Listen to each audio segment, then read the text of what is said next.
Você vai abrir na carta aos Efésios, capítulo 2.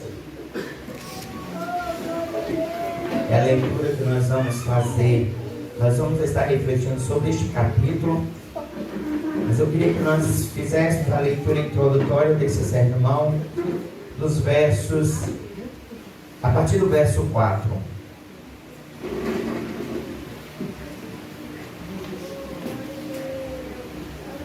Carta escrita à igreja em Éfeso, capítulo 2, a partir do verso 4.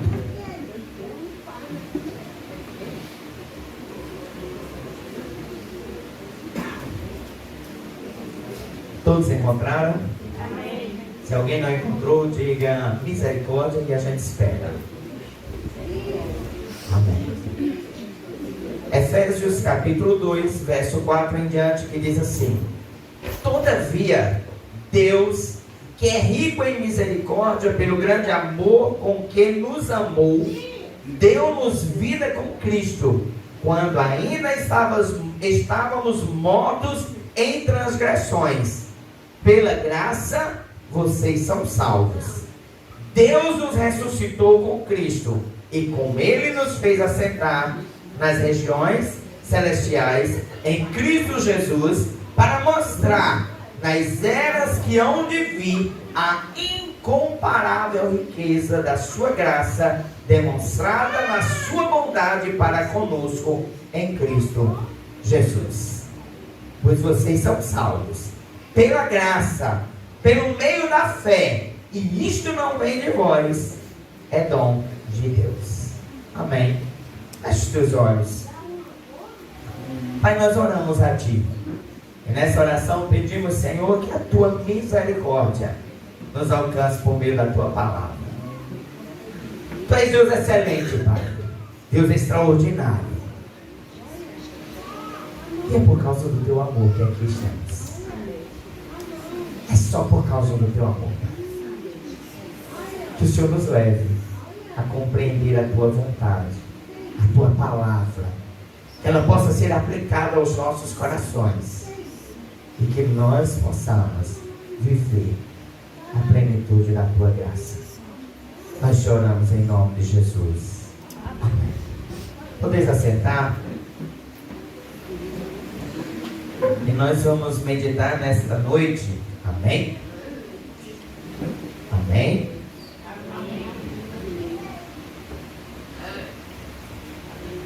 Nós vamos meditar na palavra do Senhor nessa noite. Efésios capítulo 2, ele vai nos trazer uma compreensão de algo que é conhecido de cada um de nós: a salvação do homem, a realidade daquilo que éramos, a quem nós somos, para que propósito nós estamos sendo levados, o que tem sido o motor de cada uma de nossas vidas.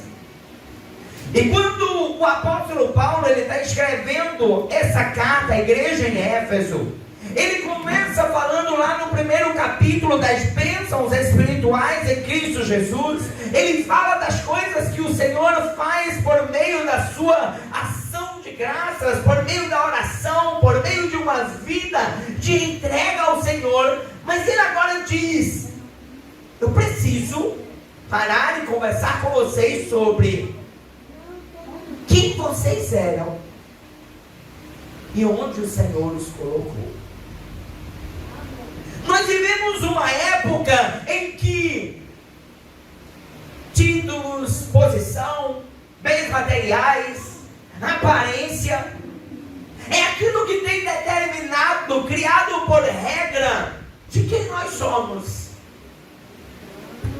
de quem nós vivemos no meio da sociedade em que estamos inseridos, às vezes no meio da igreja, às vezes dentro da nossa casa, às vezes nos ambientes de trabalho. Nós somos movidos porque a aparência nos denota. Se eu tenho mais dinheiro, eu sou mais respeitado. Se eu tenho uma posição na sociedade, se eu sou um político renomado, se eu sou um artista que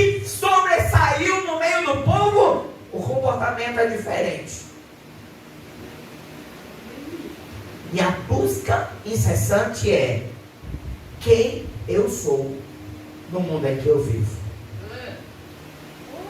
A pergunta que por muitas vezes nós idealizamos a nós é: quem eu sou? Qual é a minha importância? Nós vivemos o mês anterior um tempo de reflexão, Setembro Amarelo, onde se falava tanto sobre os cuidados com a saúde mental, para que nós pudéssemos ter redução do número de suicídio. Mas quando nós olhamos para tudo isso, o que de fato leva a nós vivermos uma mente muitas vezes não sã? A busca por estarmos sendo validados no meio em que estamos. É a busca por sermos respeitados pelas pessoas, a busca por sermos pessoas que tenham alguma consideração no meio em que vivemos, estarmos na nossa casa e não, eu preciso ser notado como alguém que é diferente. E agora o apóstolo Paulo, ele olha para aquela igreja e ele diz: vocês precisam entender quem de fato vocês são. Vocês precisam entender o que de fato levou vocês a chegarem a este tempo, a esta realidade, a este meio em que vocês foram trazidos. E ele começa dizendo: quem eram vocês? É como se o apóstolo Paulo agora olhasse para aquela igreja e dissesse: eu preciso que vocês agora, que têm estado tão preocupados com o que vem amanhã, com o que vai acontecer futuramente, com quem vocês são hoje, parem e olhem para trás. Faça uma retrospectiva do seu passado. E ele começa dizendo no verso 1: vocês estavam mortos em transgressões e pecados. O apóstolo Paulo, ele começa a trazer para aquela igreja a pensar que vocês não eram pessoas que eram boazinhas. Vocês não eram pessoas que foram atraídas ao Evangelho porque vocês tinham algo que poderia atrair os olhos do Senhor. A realidade de cada um de vocês, e agora o apóstolo Paulo, ele faz uma fala em que ele inclui toda uma igreja, e ele diz: cada um de vocês, a realidade era pecado e transgressão. A realidade era imerecimento de que algo de bom pudesse acontecer sobre vocês. É como se o apóstolo Paulo olhasse e dissesse: vocês eram árvores aparentemente vistosas, aparentemente visíveis aos olhos humanos, aparentemente determinando algum comportamento que vocês pudessem parar e dizer: eu era diferente.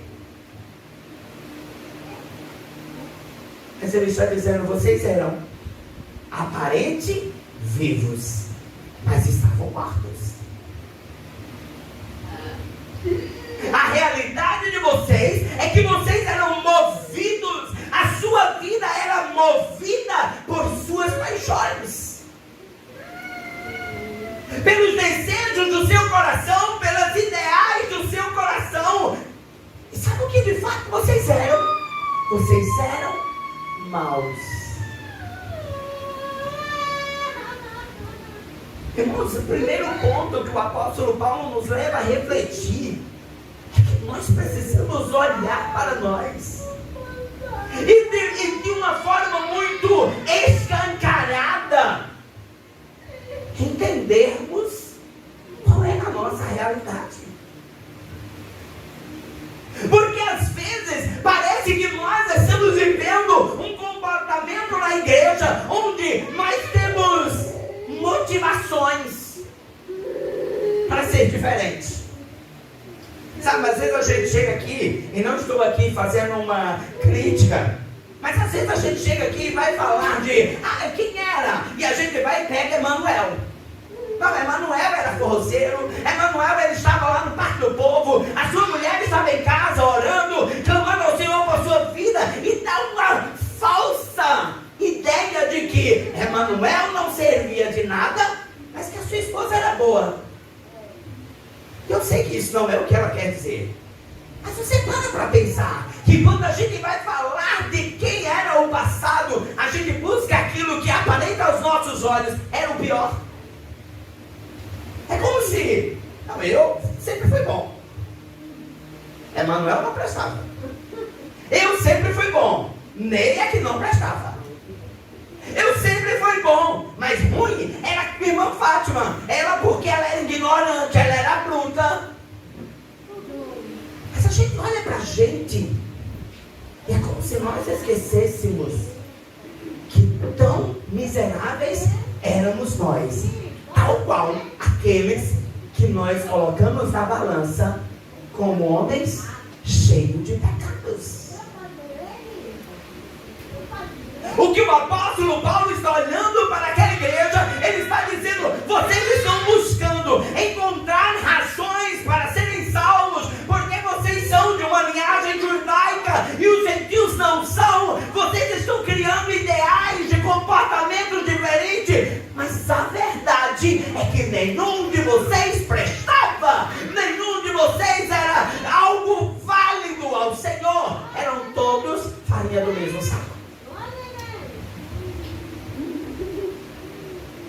Paulo está dizendo de forma escancarada àquela igreja: Fátima, você era ruim. Nilda, você não prestava. Tiago, você não servia. Giovana, você era o pior. Ele está dizendo: cada um de vocês, cada um de nós, éramos pecadores.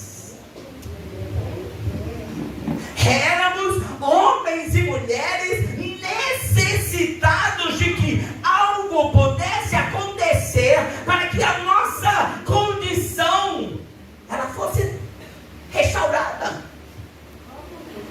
Paulo está dizendo no primeiro verso: vocês estavam mortos. Irmão, sabe o que é ser morto? É ser podre, é estar em decomposição. É você estar ali. Sabe quando você assiste? Eu assisti muito aquele seriado The Walking Dead, dos zumbis, e se levanta e lá vem aquele aparentemente vivo, mas estão podres. Paulo está dizendo: vocês são esses zumbis. Vocês eram essas aparentes pessoas vivas, mas o que de fato vocês viviam era a busca por carne, era a busca por podridão, era a busca por coisas que satisfaziam a vocês. Não havia um homem bom. A palavra do Senhor diz que ele, olhando do céu, buscou encontrar um que fosse justo, e nenhum foi encontrado. Sabe o que significa esse nenhum? Eu não fui encontrado justo. Você não foi encontrado justo. Vivíamos segundo o curso desse mundo. João, escrevendo a primeira carta, capítulo 5, verso 19, ele diz: o mundo, e o mundo é você, jaz no maligno.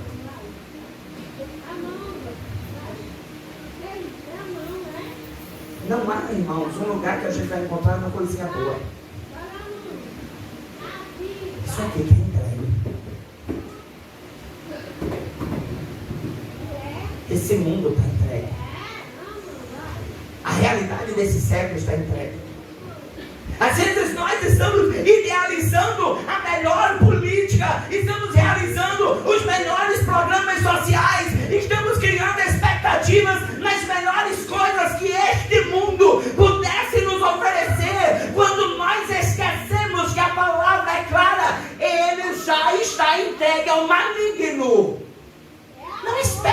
política. Não espere dos programas sociais. Não espere das coisas em sua volta. É do maligno. Mas nós estamos, por muitas vezes, trazendo essa má ideia. Eu conversava com um colega meu essa semana e ele estava indignado com um determinado político, e ele falando e criticando e dizendo, e eu olhava assim, gente, quão cegos somos, quão cegos esses homens são. Porque em quem está a confiança? No partido político. Em quem que está a confiança? No dinheiro que possui. Em quem está a confiança? Nas posições que alcançou. Em quem está a confiança? No salário, no bem material, nas pessoas em sua volta. A esperança está em um lugar que não é aquilo que a palavra nos ensina. Nós estávamos escravos de nossa carne, filhos da ira. Romanos 3,23 diz, todos pecaram. Romanos 6,23 diz, o salário que estava reservado a todos era morte.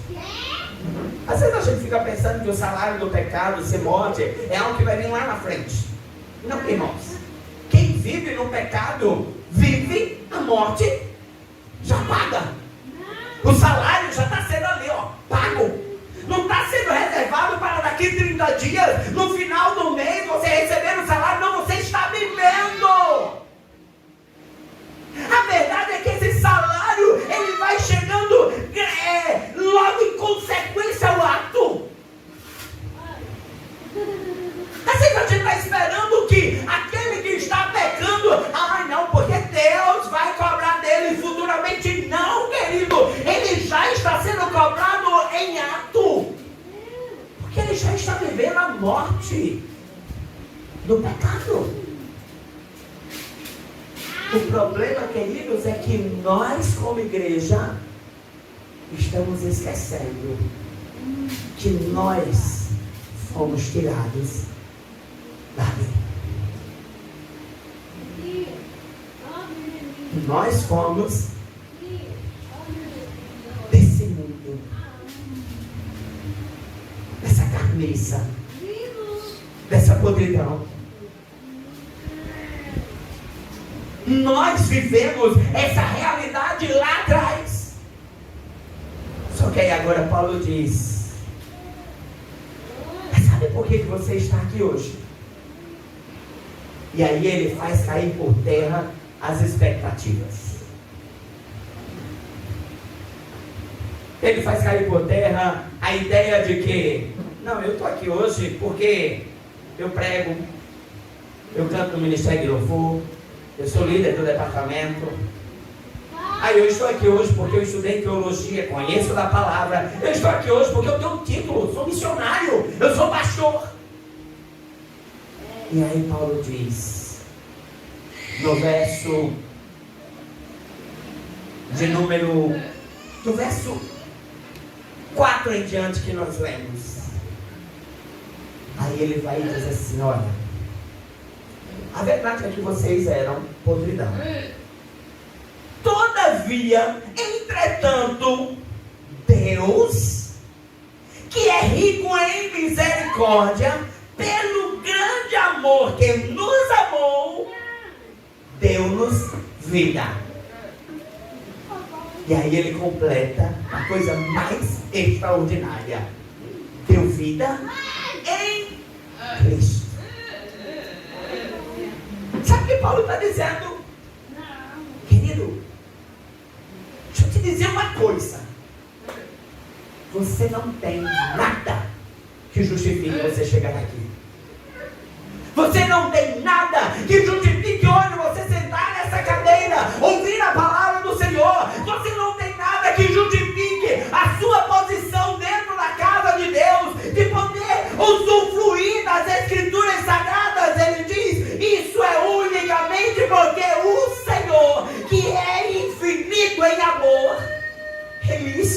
eu te amar. Irmão, você já parou para pensar que eu vinha no carro meditando sobre isso essa semana? E eu começava a pensar, meu Deus,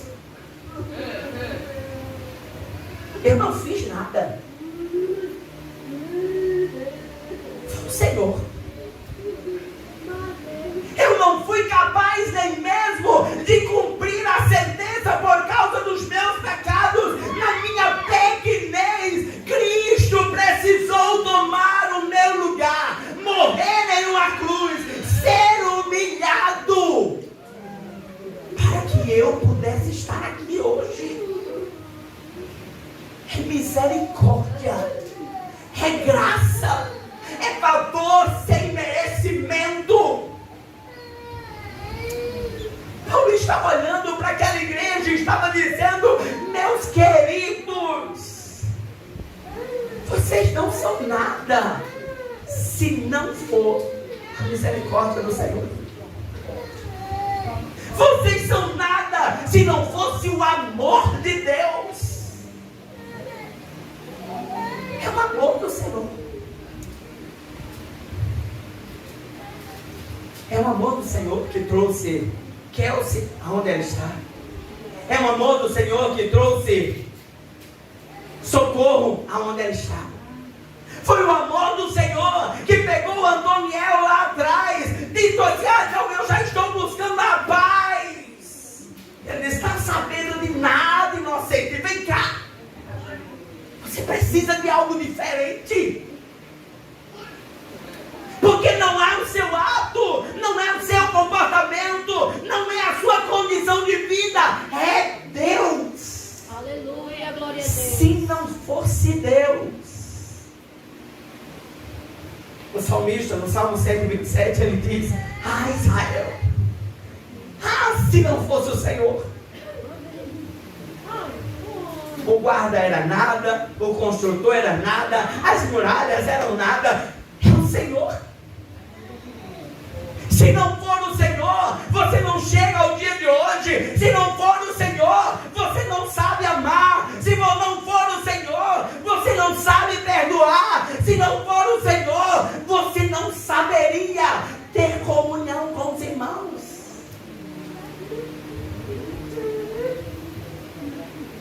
Não saberia. Porque a nossa carne é má. Porque a nossa realidade é má. Por melhores aparentes intenções que temos, ela está intrinsecamente envolvida pelo mal, pelo pecado que habita essa carne terrível. Mas se não fosse o Senhor, é o Senhor, querido. É o Senhor que te sustenta. É o Senhor. É o amor do Senhor. É um amor que olhou para nós e Ele diz: o povo aqui em volta não entende. Mas eu conheço a Ele. Zaqueu, desce. Vou jantar na tua casa. Como assim? Jesus vai entrar na casa de um pecador? Em outras palavras, eu sou bom e ele é pecador. Por que não janta na minha casa que sou bom? Não foi assim quando aquela mulher ajoelhou aos pés de Jesus e começou a derramar o perfume e logo discípulo de Jesus? Por que ela não pega esse perfume e vende? Fazia muito melhor. Será que é diferente entre nós, irmãos? Será que nós não estamos muitas vezes nos posicionando na posição de Judas e achando que sabemos alguma coisa, nos colocando na posição daquela multidão e dizendo: esse não é digno, esse não deveria ter? E Paulo está dizendo: igreja, nenhum de vocês merecia, mas o amor do Senhor me encontrou. Nenhum de vocês merecia. Mas quando Cristo morreu na cruz, Ele estava assumindo o seu lugar. Aquela cruz era pesada, mas não era por causa da madeira. Aquela cruz era pesada por causa das miserabilidades que Ele carregava de cada um de nós. Irmãos, já é tão difícil a gente cuidar dos nossos. Eu começava hoje de manhã, é muito engraçado assim, eu até dizia assim, eu fui vencido. Os casais sempre vão se defender. E está correto, irmãos, tem que fazer isso mesmo. Mas é interessante, porque hoje eu conversava com um marido que dizia, fulano é assim. Aí ele dizia, ó, não é bem assim. Encontra um jeitinho. Mas agora tu pensa Jesus assumindo o papel de defesa por cada um de nós. Aquilo que não tinha defesa. Jesus olhando para cada um de nós e dizendo assim, olha, eu vou assumir a culpa de Luciana, mesmo que ela não tenha nada que me oferecer, mas eu vou assumir. Eu vou carregar o pecado dela, eu vou carregar o pecado de Linda, eu vou carregar o pecado de Samara, eu vou carregar cada pecado. Olha o tamanho do peso. Mas Paulo estava dizendo, foi esse amor que te alcançou. Foi esse amor. E aí Paulo diz, e esse amor não aconteceu por algum mérito seu. Olha o que ele diz no verso 8. Vocês são salvos pela graça. E aí ele diz assim, mas isso não veio de vós, foi por causa da fé. E a fé não veio de vós. Deus te deu o dom da fé. E sabe por que ele faz isso? Para que você não se glorie. Aleluia. Você já parou para pensar nessa finalização do versículo? Você foi salvo pela graça. Não foi vocês, foi Deus que deu fé, que moveu para que você chegasse aqui. E ele disse, para que você não se glorie. Paulo estava dizendo, sabe, se não fosse Deus, você estaria chegando aqui hoje dizendo, ei, eu sou o cara, eu sou top, eu estou aqui porque eu sou bom demais. Todos os dias o Senhor nos coloca diante de um espelho, e diante desse espelho Ele diz, tu não vale nada. Se não fosse Deus, se não fosse o Senhor, se não fosse o Senhor lhe fazendo crer, se não fosse o Senhor lhe despertando, lhe convencendo, lhe abrindo os olhos, tirando as escamas, apagando a cegueira e trazendo luz aos seus olhos, você não estaria aqui. Você continuaria zumbi no meio da terra, enquanto os vivos estariam ali, salvos no Senhor.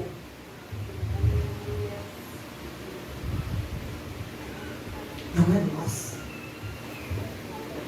Não é nós. E Paulo continua dizendo, isso não é por obras, para que você não se glorie. Não adianta. Sabe por que você canta? O Espírito Santo se move por causa do Senhor. Aleluia. Sabe por que você prega E a palavra alcança vidas por causa do Senhor. Sabe por que você chega na sua casa e alguém olha e diz: tu és diferente? Por causa do Senhor.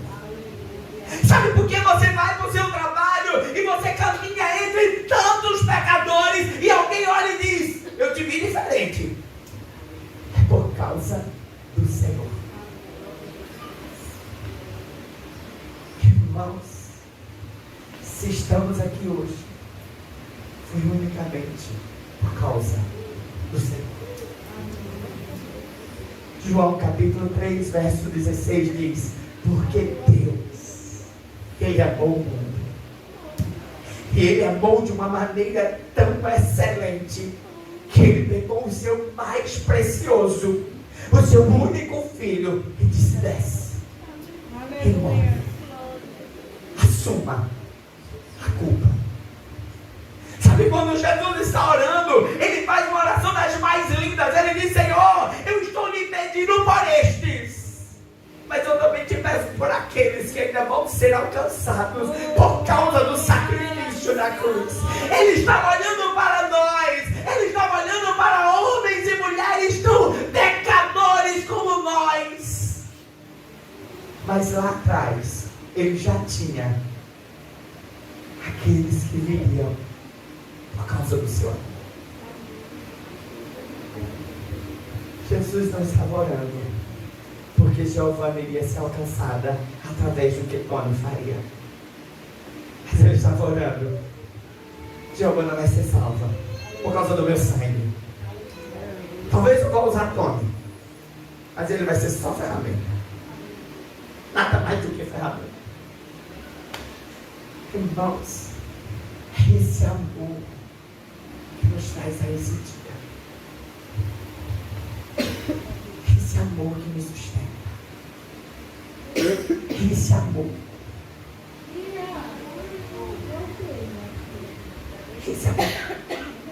Esse amor que não permite que você haja segundo a sua vontade. Sabe quando você quer reagir e você refreia? O Senhor. Foi tu não, foi o Senhor. Sabe por que você não bateu de frente? Porque o Senhor segurou você. Sabe por que você continua batendo de frente? Porque você não entendeu o que é viver a graça do Senhor. Porque quando nós entendemos as palavras que o apóstolo Paulo estava dizendo, nós paramos e apenas dizemos: Senhor, seja feita a tua vontade. Nós replicamos o que a palavra diz quando Jesus ensina a orar: Pai nosso que estás no céu, santificado seja o vosso nome, venha a nós o vosso reino, seja feita a sua vontade, na terra e no céu.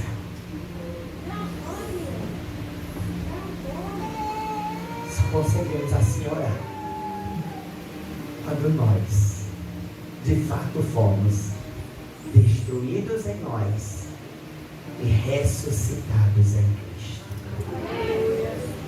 desfeitos em nós e refeitos em Jesus. Nós assim sabemos orar quando nós entendemos que o Senhor pegou esse eu e diminuiu a nada e fez de nós novas criaturas. Cristo fazendo de nós, do velho, da loucura, do estranho, pessoas diferentes no Senhor. Quando assim nós entendemos o que a palavra do Senhor nos ensina.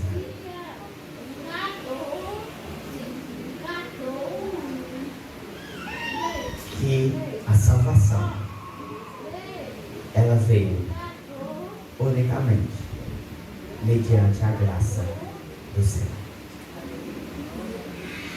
A graça do Senhor. Cristo, mortos, afastados de Deus. Em Cristo, vivos pela graça. Com Cristo, reconciliados.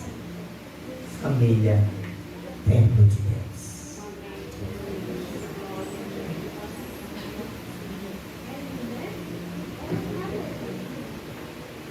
Você viveu a transição do Senhor. Você viveu o Deus que lhe restaurou. E talvez você ainda não tenha vivido. Talvez tenha entre nós pessoas que não viveram. Talvez tenha pessoas entre nós que estão aí na igreja há anos, mas que simplesmente não se dá conta. O Senhor nos chama nessa noite olharmos para Cristo e apenas deixarmos que o Senhor Ele faça em nós o que nós somos incapazes de fazer. Você não consegue ser melhor se não for o Senhor. Você não consegue ser melhor se não for o Senhor. E talvez, irmão, você chega nessa noite e você olha para si: ah, Deus, quanta coisa ainda eu tenho que melhorar. Como tem coisa ainda para fazer de diferente. Mas aí a gente olha para o Senhor e diz: Senhor, quem está fazendo a obra não sou eu. E o Senhor que começou é fiel para levar até o final. Em outras palavras, você vai chegar ao céu, mas porque o Senhor quer que você chegue ao céu. E é Ele que vai lhe sustentar para você chegar ao céu.